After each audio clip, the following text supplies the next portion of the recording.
And Derek's on the line now in Glasgow. Derek, good evening. How are you doing? Good evening, Paul. Good evening, pal.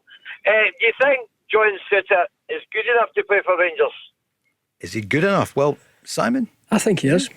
I've obviously worked with John, but it was quite a wee while back. You know, he was only 16 when he came into the team at Dundee United.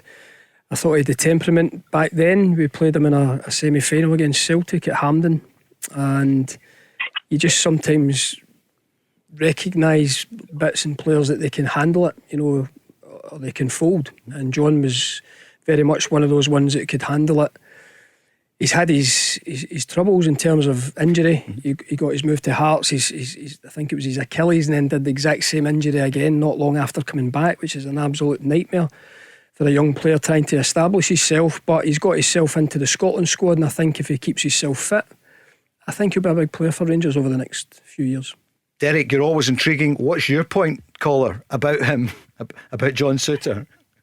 I don't think he's good enough. I think he's very slow.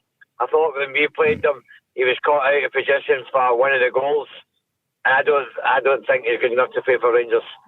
And I was going to say about Nathan Patterson, if he was this great player that everybody keeps telling us, why is two managers not gave him a regular game? Mm-hmm. Well, I think he's just, to be fair, Derek, I think he's been breaking through under Steven Gerrard. You know, when he's came through and got himself into the Scotland setup quite quickly.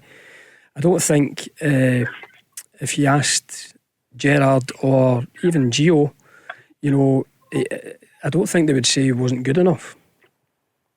I'm not saying Nathan Patterson's not good enough, but I think maybe he's slightly overhyped. And at £16 million, if that's what Rangers got, or 12 million, Rangers can't be refusing that sort of money. No, listen, I agree with you to an extent. I think he's not got a regular game for the team. Any figure can be overhyped, and it's not a reflection on the player. What I see from Nathan Patterson is a really good young player who I think has got a bright future, and I think he would have done well at Rangers, and I would actually put my neck in the line. I think he'll do really well at Everton. I think he'll establish himself in that team. Tell Alexa to launch Go Radio or listen on the Go Radio app.